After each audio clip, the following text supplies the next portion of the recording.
Om Shanti. Book का नाम है ज्ञान झनकार, माँ सरस्वती के महावाक्य। दो शब्द प्रकाशक की ओर से। वीणा वादिनी वरदायिनी कमलासिनी माँ सरस्वती जब साकार में धरा पर ज्ञान वीणा की झनकार कर रही थी तो बहुत ही कम आत्माओं को उनके अमृत वचन सुनने और नयनों से निहारने का अलौकिक सुख मिला। अपनी गहन तपस्या और एकनिष्ठ ईश्वरीय लगन से वे कम समय में ही संपूर्ण अवस्था को प्राप्त हो गई। उनका एक एक कर्म धारणा मूर्त था। वे बहुत कम बोलती थी, परंतु उनकी ज्ञान वीणा को सुनते समय सब तन्मय और मूर्तिव्रत हो जाते थे। वे दुरांदेशी और स्मृतिधर थी। जो बात एक बार सुन लेती थी वह उनकी बुद्धि में छप जाती थी। वे प्यारे बाबा के एक एक महावाक्य के अनेकानेक राज निकालकर सभी को ज्ञान की गहराई में ले जाती थी।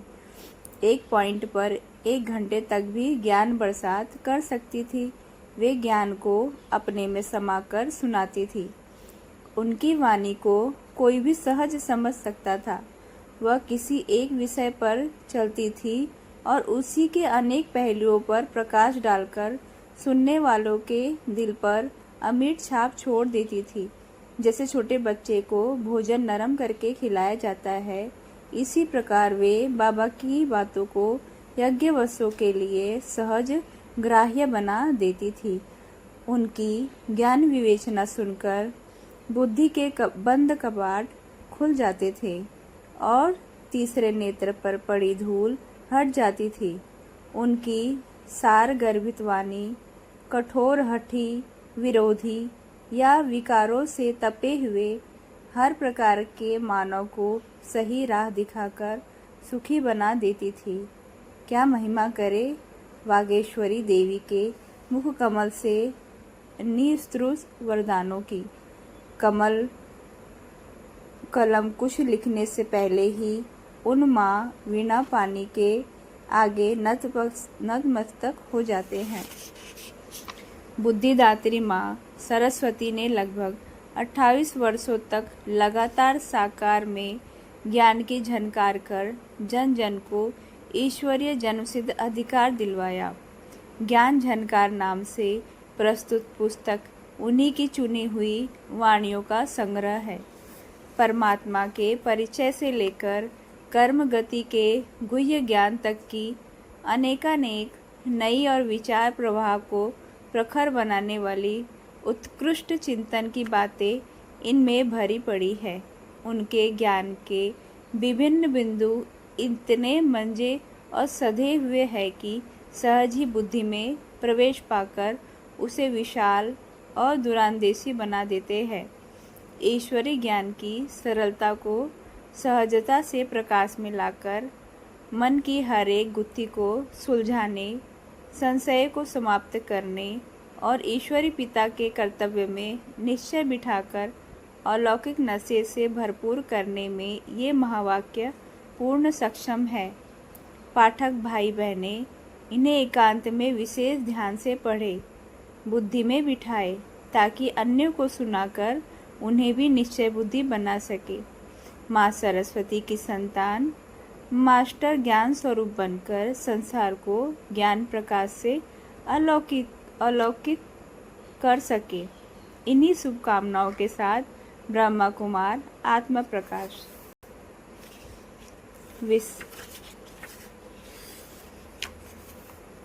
मन की शांति। कहते हैं कि हमको मन की शांति चाहिए। अंग्रेजी में भी कहते हैं पीस ऑफ माइंड। यह भी चीज़ समझने की है कि मन की शांति चाहिए तो मन को कोई ने अशांत किया है या अशांति का कारण कोई और है। वे यह समझते हैं कि मन की अशांति के लिए कारण मन ही है, इसलिए मन में जो संकल्प चलते हैं उनका कंट्रोल कर दे। ये चलेंगे ही नहीं तो मन शांत हो जाएगा, पीस ऑफ माइंड हो जाएंगी। इसीलिए बहुत करके हठ से वे ट्राई करते हैं। हठ योग से मन को जड़ बनाने का प्रयत्न करते हैं। कहीं कहीं खड्डे खोदकर 8-8 मास बैठ जाते हैं, या मन में कोई संकल्प न चले, इसलिए मन को दमन करने की कोशिश करते हैं। मन को कंट्रोल करना या मन को जड़ बनाना यह कोई पीस ऑफ माइंड का तरीका नहीं है, क्योंकि मन का काम ही है संकल्प करना। संकल्प तो आत्मा की चैतन्यता है। अगर मनुष्य में संकल्प ही नहीं चलते हैं तो वह डेड बॉडी है। हमें तो डेड नहीं बनना है ना। मन की शांति का अर्थ, हमारे में कोई संकल्प न चले, सोच न चले, बस एकदम डेड बन जाए, यह तो हमें नहीं बनना है ना। मन की शांति की स्टेज वो नहीं है कि मन जड़ हो जाए या कुछ रहे नहीं। हमें मन की शांति का अर्थ समझना है।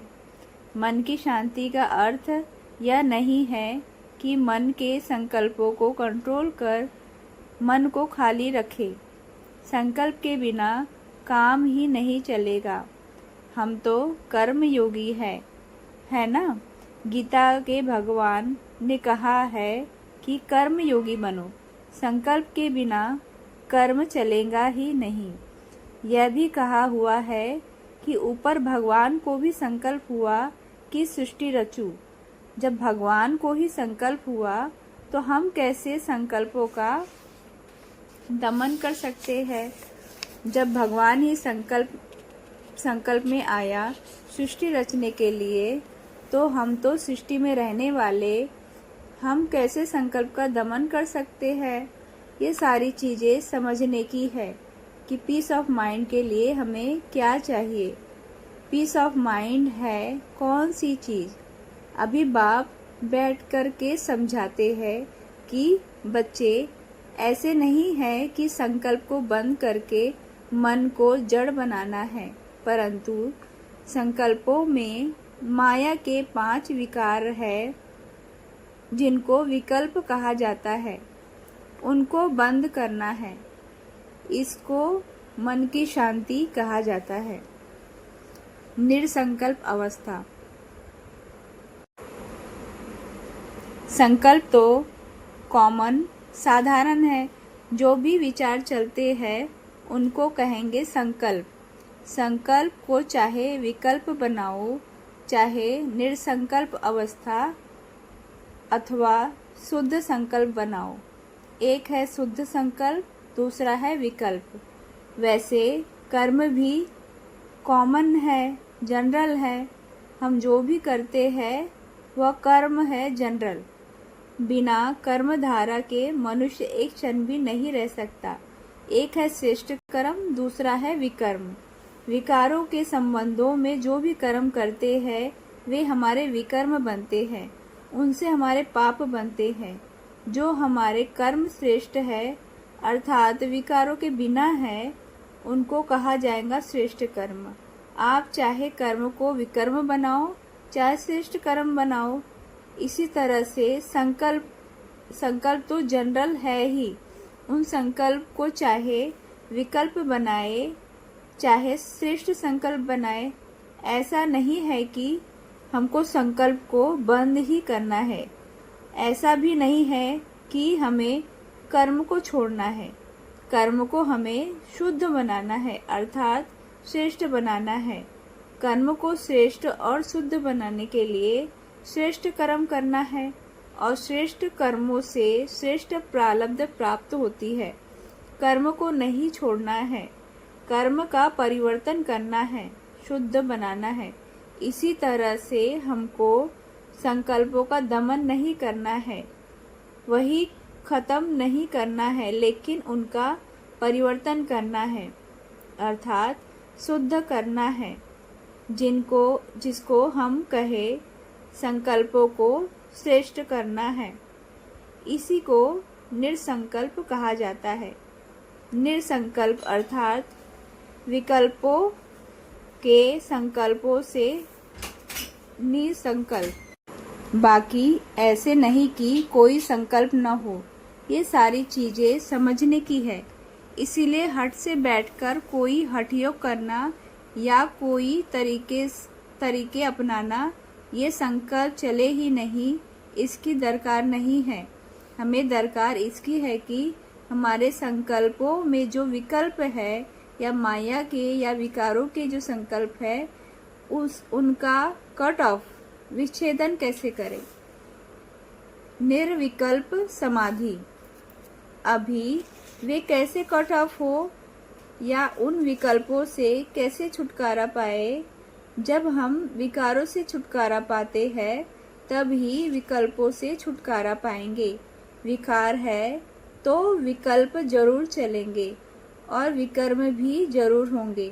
अगर विकारों को ही हम कट कर देंगे फिर न हमारे विकारों के संकल्प होंगे और न हमारे विकर्म होंगे। विकल्पों से छूटने को ही निर्विकल्प समाधि कहा जाता है। निर्विकल्प समाधि का मतलब यह नहीं है कि एकदम हमारा संकल्प ही न चले और जैसे कि हम समाधि में ठहर जाए। इसको कोई निर्विकल्प समाधि नहीं कहते। निर्विकल्प माना जिसमें कोई माया के विकारों के अंश, जिसको विकल्प कहा जाता है, ना हो। बाकी हमारे श्रेष्ठ कर्म का संकल्प तो चलना ही है ना।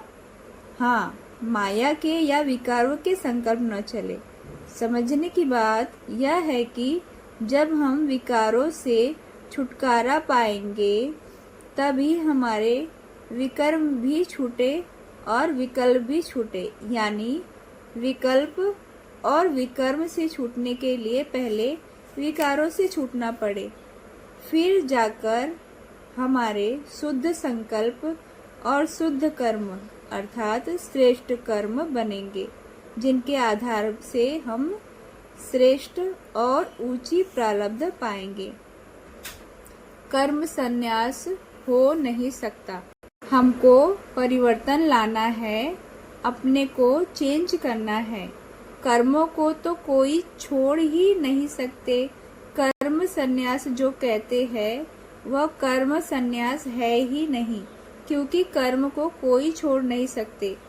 उसको घर गृहस्थ का संन्यास कह सकते हैं। संन्यास स्वीकार करना भी कर्म है ना। वेद शास्त्र ग्रंथ पढ़ना, दूसरों को भाषण देना अथवा वे जो भी कुछ करते हैं वे भी कर्म है ना।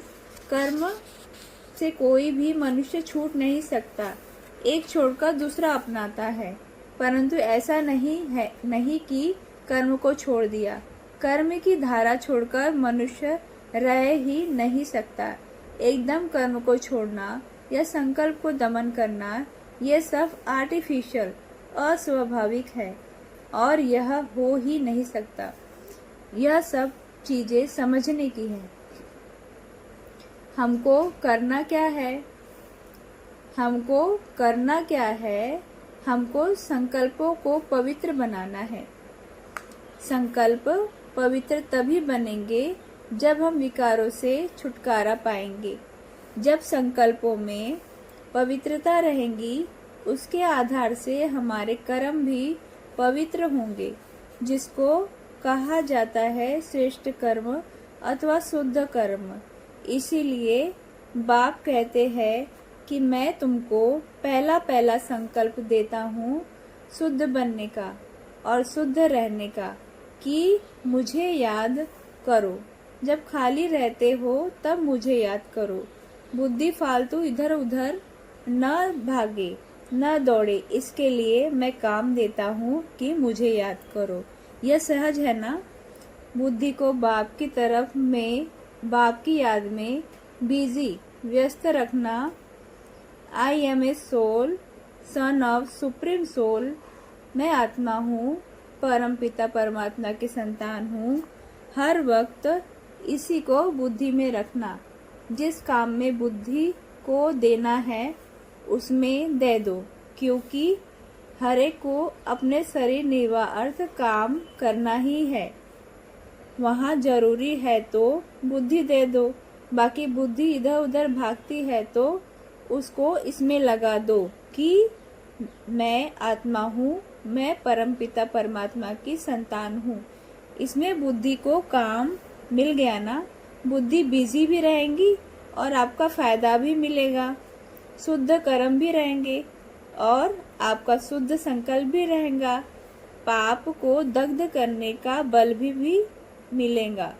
इससे आपका काम भी होता रहेगा, बुद्धि और मन उल्टी तरफ भी नहीं जाएंगे और आप बच के रहेंगे। तो सेफ्टी रक्षा हो गई ना। इसको चाहे निर्संकल्प समाधि कहो या निर्विकल्प समाधि कहो, इसी में स्थित रहना। बाकी ऐसे नहीं कि संकल्पों को दमन करना या कोई संकल्प चले नहीं, मन को जड़ बनाना यह जैसे डेढ़ बनाना हो गया, यह हठ योग हो जाता है।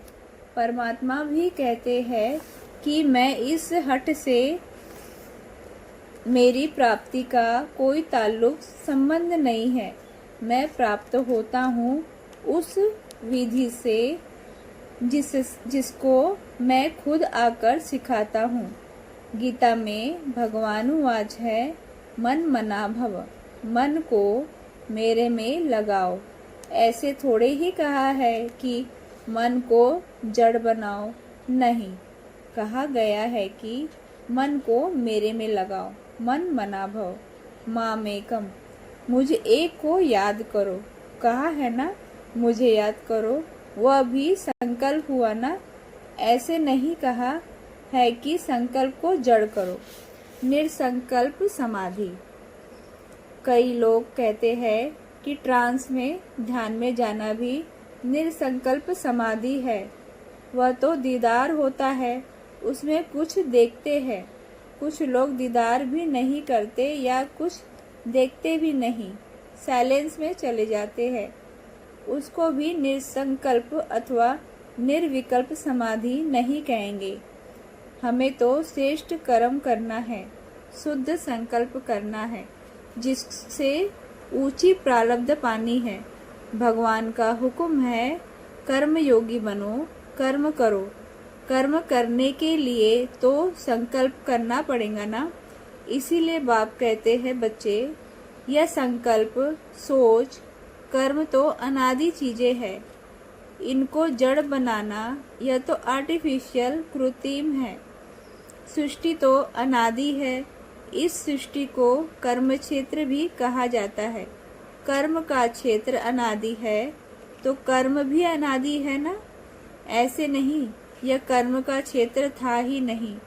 यह खोना और पाना, पाना और खोना, यह सृष्टि का अनादि नियम है। कर्म है तो संकल्प भी है, सोच भी है। कर्म अनादि है तो संकल्प सोच भी अनादि है। इन अनादि चीजों को दमन करना, जड़ बनाना या उसको रोकने के लिए प्रयत्न करना व्यर्थ पुरुषार्थ है। इसीलिए बाप कहते हैं कि हठ योग आदि जो तरीके हैं, मैंने जो कहा है वे उसके खिलाफ है। मुख्य है संकल्प और सोच और कर्म जो अनादि चीजें हैं, उनको बैठ करके जड़ बनाने, डेड बनाने की कोई जरूरत नहीं है।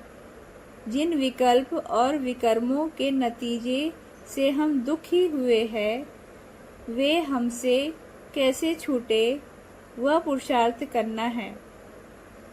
विकल्प और विकर्मों को निकालने के लिए विकारों को निकालना पड़ेगा। जब विकार निकल जाएंगे तो हमारे में न विकल्प होंगे और न विकर्म होंगे।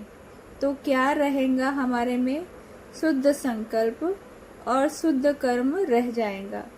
इनकी प्रारब्ध श्रेष्ठ रहेंगी। यह तो सीधी बात है ना। इसीलिए बाप कहते हैं कि बच्चे, अपने संकल्पों को शुद्ध बनाना, यही निर्संकल्प समाधि है और यही निर्विकल्प समाधि है। मनः शांति के लिए मन को जड़ बनाना, हठ योग आदि करना ये कोई सही तरीके नहीं है। यह पीस ऑफ माइंड का अर्थ ही नहीं है। शांति और अशांति की तुलना हमारे कर्मों से है। मन की शांति माना मन को शांति चाहिए। शांति चाहिए अर्थात मन में अशांति है। अशांति को मन से निकालना चाहिए, न कि मन को रोकना चाहिए या दमन करना चाहिए। मन अशांत होता है विकारी संकल्प और विकारी कर्मों से। इसीलिए हमें संकल्पों और कर्मों को शुद्ध बनाना है, उनमें परिवर्तन लाना है। शांति और अशांति की तुलना हमारे कर्मों से है। हमें शांति भी तब मिलेगी जब हमारे कर्म श्रेष्ठ है। उसके अनुसार हमें जो प्रारब्ध मिलती है उसी में हम सुखी रहते हैं। इन सभी बातों को समझना है। मन में अशांति होती है दुख के कारण। ऐसा नहीं मन में संकल्प चलते हैं इसीलिए मन में अशांति है। मन विकल्प में चलता है। विकल्प और विकर्म हमें दुखी करता है। दुखी होने से मन अशांत होता है। इसीलिए हमें छुटकारा पाना है विकारों से जो हमारे विकल्प और विकर्म को जन्म देते हैं। कई लोग समझते हैं कि शरीर में आने से ही अशांति होती है, इसीलिए शरीर में ही नहीं आना है, निर्वाण में ही सदा रह जाए। इसके लिए साधना भी करते हैं, लेकिन इस साधना की आवश्यकता ही नहीं है, क्योंकि हमको शरीर में आना है। आत्मा मन बुद्धि सहित है, इसीलिए शरीर में आना ही है। आना है, लेकिन आने के बाद सुखी रहने के लिए क्या करना है, कैसे करना है, इसको समझना है, सीखना है। बाप कहते हैं कि मैं आकर यही सिखाता हूँ कि शरीर में रहने के लिए कैसे संकल्प करें, कैसे कर्म करें, क्या क्या चीज़ों की ज़रूरत है, तुम्हारी पवित्र स्टेज क्या है, वो मैं जानता हूँ और समझाता हूँ। उसी को समझकर तुम सदा के लिए सुख शांति में रह सकेंगे। कई लोग यह भी समझते हैं कि ये इच्छाएं ही मन को अशांत करती है, इसीलिए इच्छाओं का दमन करो, इच्छाएं ही न रहे। जो हमें मिला है उसी में संतुष्ट रहो। चाहे रोग भी आ जाए ना, तो भी हम यह समझे कि इसको भी भगवान ने दिया है, ईश्वर का दिया हुआ है, इसीलिए सहन करते रहो। कई लोग कहते हैं हाँ भाई, जो मिला है उसको ईश्वर ने दिया है, क्या करे। यह तो हुआ अपने आप को सांत्वना देने के लिए कहना, लेकिन प्रैक्टिकल बात यह है कि हमें जो रोग आया है, दुख आया है, उनको मिटाए कैसे। क्या हमें जो रोग आया हुआ है वह मिट नहीं सकता। जो हमें अशांति आई है वो मिट नहीं सकती। हमें तो सोचना चाहिए, कारण ढूंढना चाहिए कि रोग क्यों आया है, दुख क्यों आया।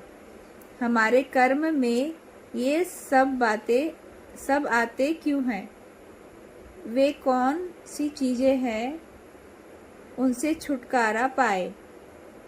इन बातों को जानकर प्रैक्टिकल में लाना होता है। बाप कहते हैं कि ये रोग, अकाले मृत्यु, दुख, अशांति मेरी देन नहीं है। मैं बैठकर किसी को अकाले मृत्यु या दुख आदि नहीं देता हूँ। ये मनुष्य के अपने अपने कर्म के फल है। विकर्मों के कारण ये मिलते हैं।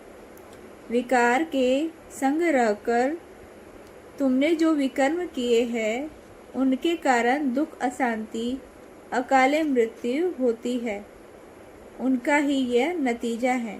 इन विकारों का संग छोड़ो तो तुम्हारा नतीजा सुख का हो जाएगा। बाप कहते हैं बच्चे, दुख का कारण समझो। कोई भूल के कारण ही दुख होता है, उस भूल को सुधारो, न कि दुख को ईश्वर की देन समझकर उसको भोगते रहो। कब तक भोगते रहोगे? मैं ही आकर तुमको वो तरीका बताता हूँ कि दुख अशांति हो ही नहीं। चलो, अपने को जड़ भी बनाया, लेकिन कितने समय तक जड़ होकर बैठे रहोगे?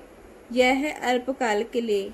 ये सारी बातें अल्पकाल की शांति, अल्पकाल का सुख ही देंगे, सदा काल का नहीं देंगे। बाप कहते हैं कि मैं आकर सदा काल का सुख और शांति देता हूँ, इसीलिए तुम बच्चे भी मेरे से लो और सदा काल के लिए सुख और शांति से जियो।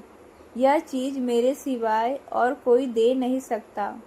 मनुष्य जो भी देते हैं अल्पकाल के लिए, और मैं जो देता हूँ सदा काल के लिए। इसीलिए मेरे और मनुष्यों के काम में दिन रात का फर्क है। परमात्मा से जो प्राप्ति होती है वह श्रेष्ठ और सदा काल के लिए, और मनुष्यों से जो प्राप्ति होती है वो अल्पकाल के लिए है। इन सारी बातों को अच्छी रीति से समझना है। तीव्र पुरुषार्थ की सहज विधि। तीव्र पुरुषार्थी की सहज विधि, जिससे सहज सिद्धि प्राप्त हो जाए, अर्थात सदा सिद्धि स्वरूप हो जाए, संकल्प, बोल व कर्म सिद्ध हो जाए, जिससे विश्व के आगे प्रसिद्ध होंगे, वह सहज विधि कौन सी है? एक शब्द की विधि है, जिस एक शब्द को अपनाने से सिद्धि स्वरूप हो जाएंगे, जिससे संकल्प, बोल व कर्म तीनों का संबंध है। वो एक शब्द है एकाग्रता। संकल्प में सिद्धि न होने का कारण भी एकाग्रता की कमी है। एकाग्रता कम होने के कारण हलचल होती है। जहाँ एकाग्रता होगी वहाँ स्वतः ही एक रस स्थिति होगी। जहाँ एकाग्रता होगी वहाँ संकल्प, बोल और कर्म का व्यर्थपन समाप्त हो जाता है और समर्थपन आ जाता है। समर्थ होने के कारण सब में सिद्धि हो जाती है। अव्यक्त बाप दादा। ओम शांति।